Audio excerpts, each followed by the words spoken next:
আলহামদুলিল্লাহ ওয়াহদা ওয়াসসালাতু ওয়াসসালামু আলা মান লা নাবিয়্যা বা'দা। আমি আব্দুল্লাহ বিন আব্দুর রাজ্জাক। প্রায় ৩ কোটি ৩.৫ কোটি যে জনগণ আছে তাদেরই একজন প্রতিনিধি বলতে পারেন।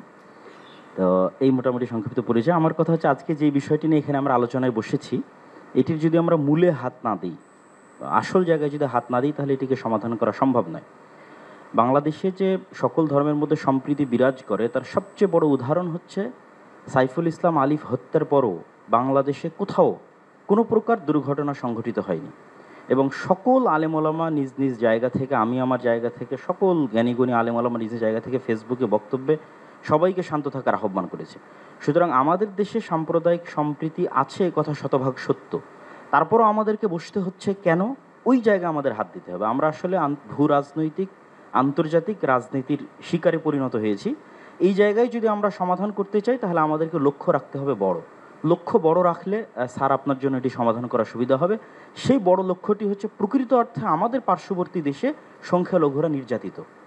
পৃথিবীর ইতিহাসে কোথাও এখন পর্যন্ত কোনো ইবাদতখানা এভাবে ভাঙ্গা হয়নি যেভাবে আগামী 6 নভেম্বর শুক্রবারের দিন বাবরি মসজিদ আজ থেকে 50 বছর পূর্বে ভাঙ্গা হয়েছে। পুলিশ হেফাজতে যেভাবে মুসলিমদের হত্যা করা হয়েছে, মুসলিম এমপিকে, রানিং এমপিকে, এভাবে কোথাও হয়নি। এরকম আরও অসংখ্য ঘটনা আছে যেটা আমাদের পার্শ্ববর্তী দেশে প্রকৃত অর্থে সংখ্যালঘুরা নির্যাতিত। আমাদের দায়িত্ব মানুষ হিসেবে এবং তাদের পার্শ্ববর্তী দেশ হিসেবে, এবং 47-এ আমরা যে ওয়াদা দিয়ে এই দেশটাকে স্বাধীন করেছিলাম, সেই ওয়াদা রক্ষার্থে আমাদের দায়িত্ব হচ্ছে আমাদের পার্শ্ববর্তী দেশের সংখ্যালঘু নির্যাতনের প্রতিবাদে আমাদেরকে আওয়াজ ওঠানো। আমাদের দেশে কোনো সংখ্যালঘু নির্যাতন নাই, কিন্তু আমাদেরকে আওয়াজ উঠাতে হবে আমাদের পার্শ্ববর্তী দেশে যে সংখ্যালঘু নির্যাতন হচ্ছে সেটি নিয়ে। এই জন্য আমি আহ্বান জানাবো আমাদের মাননীয় প্রধান উপদেষ্টার প্রতি যে তিনি যেন এই বিষয়টির প্রতি দৃষ্টি দেন এবং সবাই আপনার সাথে আছে। গতকাল রাজনৈতিক দলগুলোকে দেখেছেন, আজকে ধর্মীয় নেতাদের দেখছেন, সকলেই আপনার সাথে আছে এবং আপনার হাতকে মজবুত করার জন্য দেশে যে জাতিগত ঐক্য তৈরি হয়েছে এটিকে আপনি সাহস হিসেবে ধরে নিয়ে আপনি আমাদের দেশের স্বাধীনতা এবং সার্বভৌমত্ব রক্ষার জন্য আন্তর্জাতিক জগতে ফাইট করেন। এবং আমাদের যে বন্ধু রাষ্ট্রগুলো আছে, সার্ককে শক্তিশালী করে, আমাদের বন্ধু রাষ্ট্রকে শক্তিশালী করে, যারা পাল্টা আমাদের উপর মিথ্যা অপবাদ দিয়ে আমাদেরকে ছোট করতে চাচ্ছে, তাদের সামনে আমাদের দেশের এই সাহস এবং সম্প্রীতিকে আপনি তুলে ধরুন। ধন্যবাদ। এতটুকুই আমি আপনার কাছে দাবি জানাবো। আমরাও অখণ্ড ভারত চাই, কিন্তু সেটা ইসলামের অখণ্ড ভারত। রাষ্ট্রীয়ভাবে যেমন ভারত চিন্তা লালন করতেছে যে বাংলাদেশের সংখ্যালঘুদের বাঁচাতে হবে, তো বাংলাদেশের রাষ্ট্র একটা বিবৃতি দিতে পারে না যে আমরা তোমাদের দেশের সংখ্যালঘুদের নিয়ে চিন্তিত? এত ভয় কেন? শুধু ডিফেন্সিভ বিবৃতি দিতে হবে না? কিন্তু আপনি এখনই ইন্ডিয়ান মিডিয়া ওপেন করেন, মনে হবে যে বাংলাদেশে একটা হিন্দু হয়তো জীবিত নাই। এত ভয়ঙ্কর জুলুম এবং অত্যাচার চলতেছে বাংলাদেশে, কিন্তু আমরা তো দেখতে পাচ্ছি না। তাদের মিডিয়া সবসময় দেখাচ্ছে যে কিছুই হয়নি, তারপর বলতেছে যে এখানে হিন্দুদের ধ্বংস হয়ে গেল। বাংলাদেশের মিডিয়াগুলো কি করে? বাংলাদেশের মিডিয়াগুলো কি ঘোড়ার ঘাস কাটে? তারা দেখাতে পারে না যে ভারতে মুসলমানদের উপর কি অত্যাচার হচ্ছে, কি জুলুম হচ্ছে? আর বর্তমান বিশ্বের রাজনীতির একটা বড় অংশ ইহুদিরা কন্ট্রোল করে থাকে।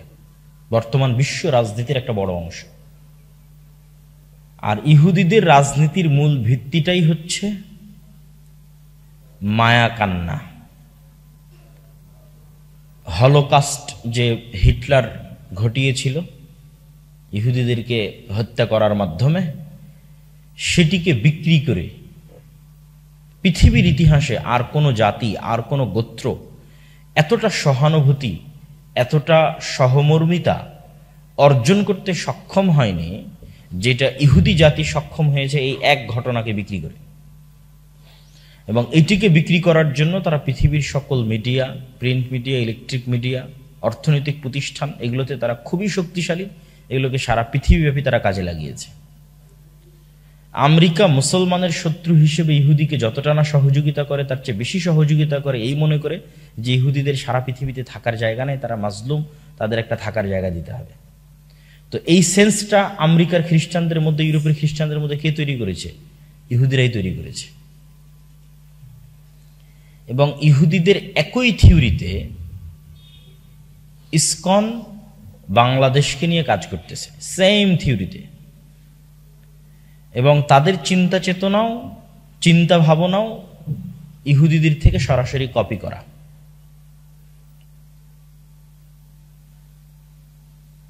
যেমন সারা পৃথিবীব্যাপী ইহুদিরা মাজলুম, এই সংবাদ প্রচার করে, এই মনোভাব তৈরি করে তাদের জন্য একটা দেশ তৈরি করা হয়েছে আরবের মধ্যে। ঠিক বাংলাদেশে হিন্দুরা খুবই মাজলুম, খুবই অসহায়, খুব করুণ অবস্থার মধ্যে আছে, জীবন যায় যায় যায়, সেটি তৈরি করে বাংলাদেশকে অখণ্ড ভারতের অন্তর্ভুক্ত করা হিন্দুদের নিরাপত্তার জন্য। একদম সিম্পল এবং অতি সহজ, এবং যেটি আমরা আমাদের চোখের সামনে দেখছি। আমরা দেখছি যে কোথাও কোনো হিন্দু নির্যাতন নাই, কিন্তু আপনি এখনই ইন্ডিয়ান মিডিয়া ওপেন করেন, ভারতের মিডিয়া স্ক্রল করেন, মনে হবে যে বাংলাদেশে একটা হিন্দু হয়তো জীবিত নাই। এত ভয়ঙ্কর জুলুম এবং অত্যাচার চলতেছে বাংলাদেশে, কিন্তু আমরা তো দেখতে পাচ্ছি না। এটা কি বলা হয়? মিডিয়ার পাওয়ার। এবং এটাকে বিক্রি করেই আজ ইসরায়েল সফল, ইহুদিরা সফল, এবং সেটিকে ইসকন বিক্রি করতে চায়। এবং অন্য হিন্দুদের থেকে ইসকনের যেটি সবচেয়ে বড় পার্থক্য, সেটি হচ্ছে তারা মূলত শ্রী চৈতন্যের মতবাদে বিশ্বাস করে। আমার মনে হয় ওইটা না দিলেই ভালো, ওনারা দেখলে বক্তব্য মনোযোগ দিয়ে শুনতে পারবে। ঠিক আছে, তো আপনারা এদিকে মনোযোগ দেন। শ্রী চৈতন্যের মতবাদকে প্রাধান্য দেয় হচ্ছে ইসকন। শ্রী চৈতন্য কি চাইতেন? নির্জবন করো আজি সকল ভুবন, মানে আজকে পৃথিবীকে জবন মুক্ত করো। জবন মানে হচ্ছে মুসলমান, পৃথিবীকে মুসলমান মুক্ত করতে হবে। তো শ্রী চৈতন্যের যে হিন্দু শাখা, সেটি বৈষ্ণব হিন্দু শাখা হিসেবে পরিচিত। তো বৈষ্ণব হিন্দু কি? আর শ্রী চৈতন্যকে মনে করা হয় যে তিনি নিজেই, একদল হিন্দু দাবি করে যে তিনি নিজেই শ্রীকৃষ্ণ অথবা শ্রীকৃষ্ণের অনুসারী। তো বৈষ্ণব ধারাটা হচ্ছে হিন্দুদের মধ্যে যে জাত এবং পাতের ভেদাভেদ ছিল, হিন্দুদের মধ্যে যে কেউ ব্রাহ্মণ, কেউ ক্ষত্রিয়, কেউ শূদ্র, এই যে একটা ভেদাভেদ ছিল, এই ভেদাভেদের কারণে যারা নিম্ন বর্ণের হিন্দু, তারা প্রচুর পরিমাণে ইসলাম গ্রহণ করত, যেটি বিশেষ করে এই বঙ্গে সংগঠিত হয়েছে, এই বাংলায়। বৌদ্ধরা চলে যাওয়ার পরে নিম্ন বর্ণের হিন্দুরা সবচেয়ে বেশি ইসলামে কনভার্ট হয়েছে। এত বেশি পরিমাণে ইসলামে তারা কনভার্ট হচ্ছিল যে এক সময়, যেহেতু ব্রাহ্মণরা অতি অল্প, দেখা যাচ্ছে সকল নিম্ন বর্ণের হিন্দু ইসলাম গ্রহণ করলে ব্রাহ্মণরা এদেশের সংখ্যা লঘু হয়ে যাবে, মানে আসল হিন্দু ধর্ম সংখ্যা লঘু হবে। তখন নিম্ন বর্ণের হিন্দুদের একটা সম্মানের জায়গা তৈরি করার জন্য হিন্দু ধর্মের মধ্যে এই ধারাটার আবির্ভাব হয়, যে নিম্ন বর্ণের হিন্দুদেরকে এম্পাওয়ারমেন্ট, তাদেরকে পাওয়ারফুল করা, তাদের হিন্দু সমাজে একটা সম্মান ও মর্যাদার জায়গা তৈরি করা, যেন তারা ইসলামে কনভার্ট না হয়। এবং আপনি দেখবেন যে যত জায়গায় ইসকনের মন্দির আছে, প্রত্যেকটা জায়গায় নিম্ন বর্ণের হিন্দুদের বসবাস আছে। যেমন ঢাকার স্বামীবাগে, যেখানে ইসকনের বলা যায় সবচেয়ে বড় মন্দির আছে, এটা একটা ম্যাথর পট্টি। হিন্দুদের যারা নিম্ন বর্ণের হিন্দু ম্যাথর হিসেবে বসবাস করে, তারা সেখানে থাকে। চিটাগাংয়ে যেখানে সাইফুল ইসলাম আলিফ ভাইকে হত্যা করা হয়েছে, সেটি ম্যাথর পট্টি, সেখানে নিম্নবর্ণের হিন্দুরা বসবাস করে। সিলেটে যে অঞ্চলে ইসকনের সবচেয়ে বেশি প্রভাব, সেখানে সব চা শ্রমিকেরা বসবাস করে।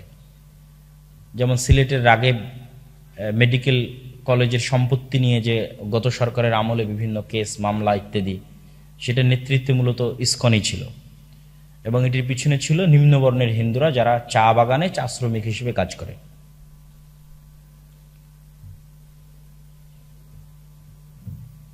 এই নিম্নবর্ণের হিন্দুদেরকে মুসলমানদের এন্ট্রি হিসেবে প্রতিষ্ঠিত করা এবং হিন্দু ধর্মের মধ্যে তাদের একটি এম্পাওয়ারমেন্ট, শক্তিশালীকরণ, আর বাংলাদেশের বিভিন্ন গোয়েন্দা সংস্থার রিপোর্ট অনুযায়ী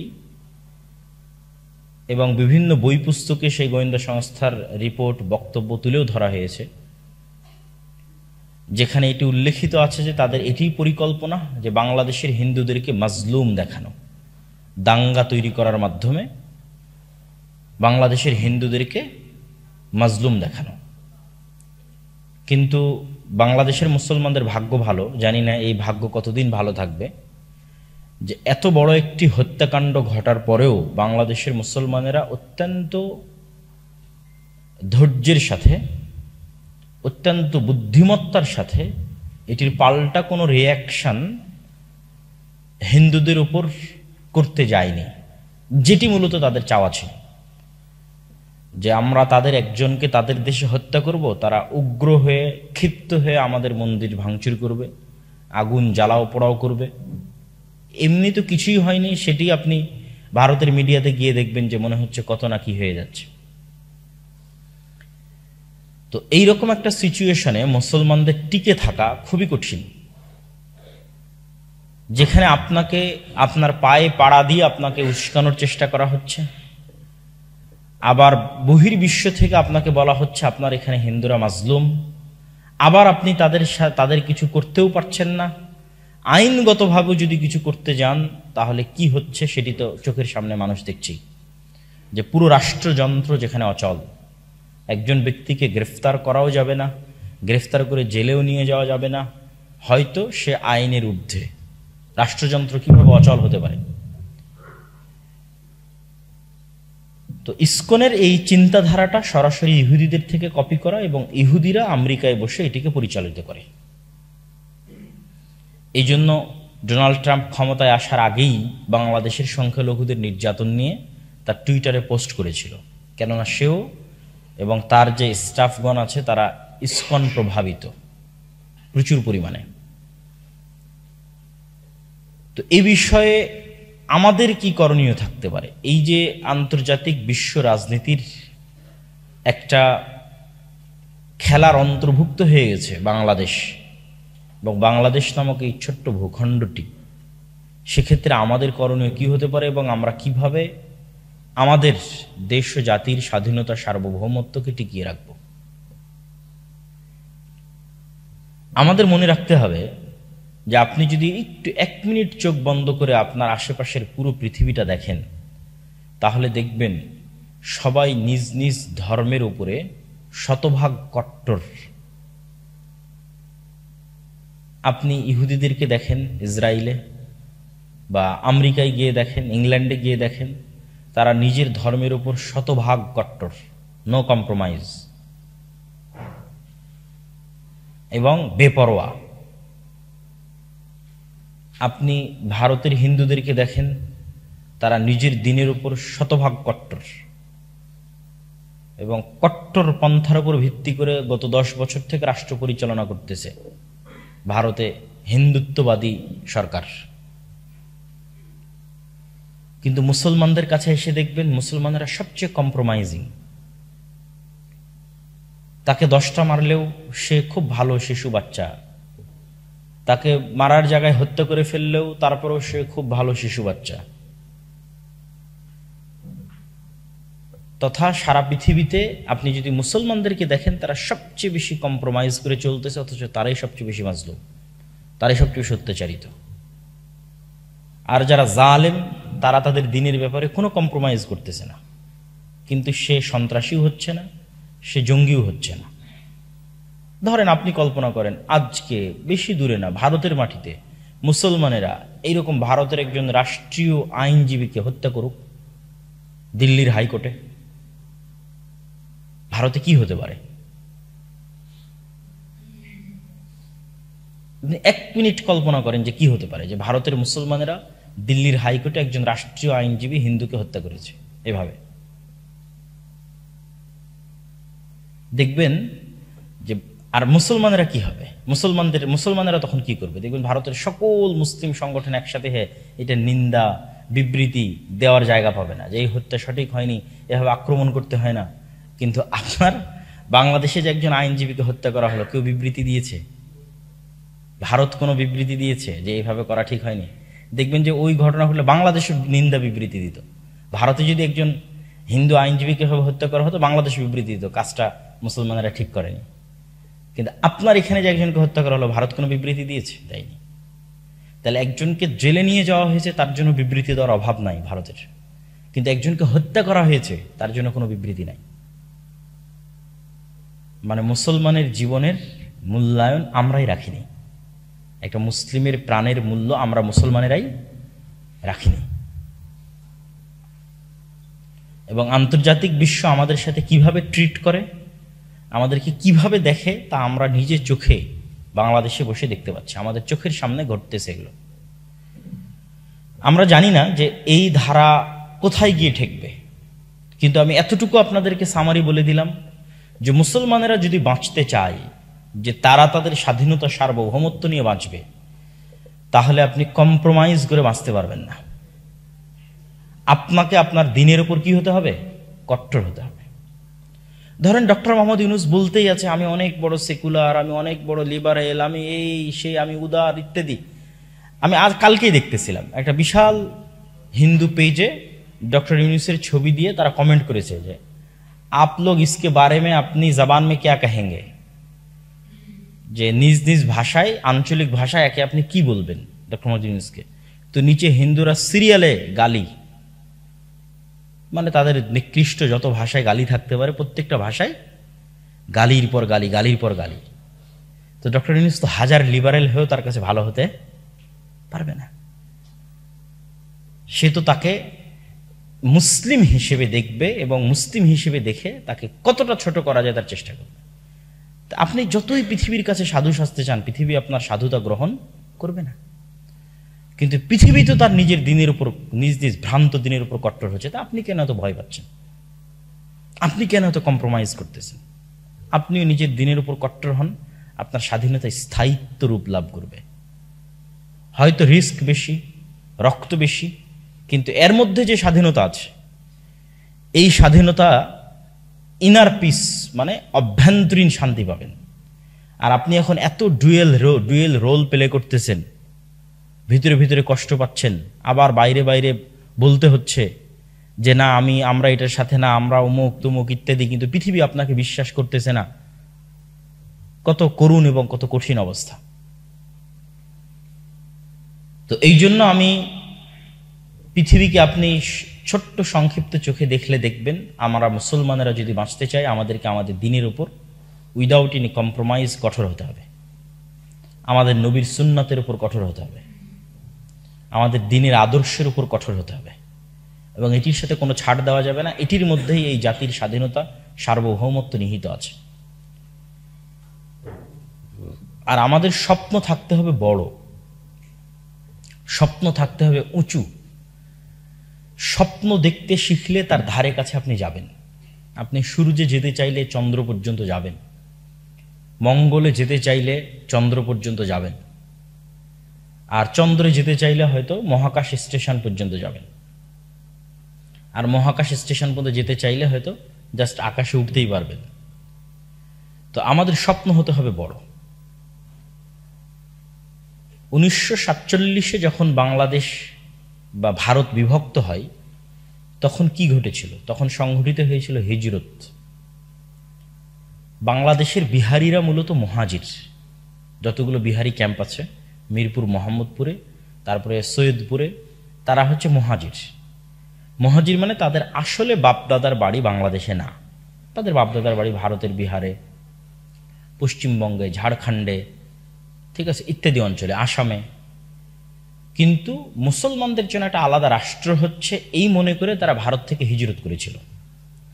তো এই মুহাজিরদের পরিমাণ বাংলাদেশে যা, তার চেয়ে কয়েক হাজার গুণ বেশি ওই পাকিস্তানে, পশ্চিম পাকিস্তান, ওয়েস্ট পাকিস্তান, যেটা এখন পাকিস্তান। সেখানে পাঞ্জাব থেকে এবং মূল দিল্লি থেকে এবং উত্তরপ্রদেশ থেকে লক্ষ লক্ষ মুসলমান হিজরত করেছে। তাহলে ঠিক যেমন মক্কা থেকে মুসলমানেরা হিজরত করেছিল কোথায়? মদিনায়। তো মদিনায় হিজরত করার পর মক্কাতে কিছু মুসলমান ছিল না? ছিল না, ছিল। সব মুসলমানই তার হিজরত করে আসতে পারেনি। তো সেই সমস্ত মুসলমানদেরকে মক্কার কুফফারদের অত্যাচার জুলুম থেকে রক্ষা করার দায়িত্ব কি মদিনার মুসলমানদের ছিল না?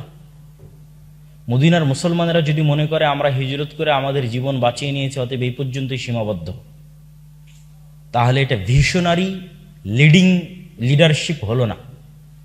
আমাদের নবী মুহাম্মদ সাল্লাল্লাহু আলাইহি ওয়াসাল্লাম ভিশনারি লিডার ছিলেন। আমি মক্কা থেকে পালিয়ে আমার জীবন বাঁচিয়েছি তার মানে এই নয় যে মক্কায় আর ফিরে আসবো না। মক্কা থেকে পালিয়ে আমার জীবন বাঁচিয়েছি, কিন্তু মক্কায় এখনো মুসলমান করবে, তাদের জীবন ও নিরাপত্তার দায়িত্ব আমাদের। অতএব সে মক্কাকে আমার বিজয় করতেই হবে। তো 47-এ মুসলমানেরা ভারত ছেড়েছে, তার মানে কি ভারতে আর মুসলমান নাই? আছে না নাই? আছে। এবং এটি ফ্যাক্ট যে বাংলাদেশ এবং পাকিস্তানের সংখ্যালঘুরা যেই মর্যাদা এবং সম্মানের সাথে থাকে, তার ন্যূনতম চুল পরিমাণ সম্মান এবং মর্যাদা ভারতের মুসলমানেরা পায় না। আমি নিজে ভারতে গেছি, মুসলমানদের অবস্থা দেখেছি, এবং আপনারা তো অনলাইন ইলেকট্রনিক্স প্রিন্ট মিডিয়া সব জায়গায় লক্ষ্য করছেন। বাবরি মসজিদকে অনেক আগে ধ্বংস করে দেওয়া হয়েছে এবং সেখানে রাম মন্দির তৈরি হয়েছে, এবং প্রত্যেক দিন মুসলমানদের যে কোনো স্থাপনার উপর অভিযোগ উত্থাপিত হয় যে এখানে নাকি মন্দির ছিল, অতএব এটিকে ভেঙে দিতে হবে। বানারস শহরে আমরা একটা মসজিদে গেছিলাম, জ্ঞানওয়াপি মসজিদ, ওইটা তো এখন সালাত বন্ধ আছে, ওই সময় সালাত আদায় হতো যখন আমরা গেছিলাম। বানারসের পাশে কাশী, মথুরা, এগুলোর ঈদগাহ এবং মসজিদ,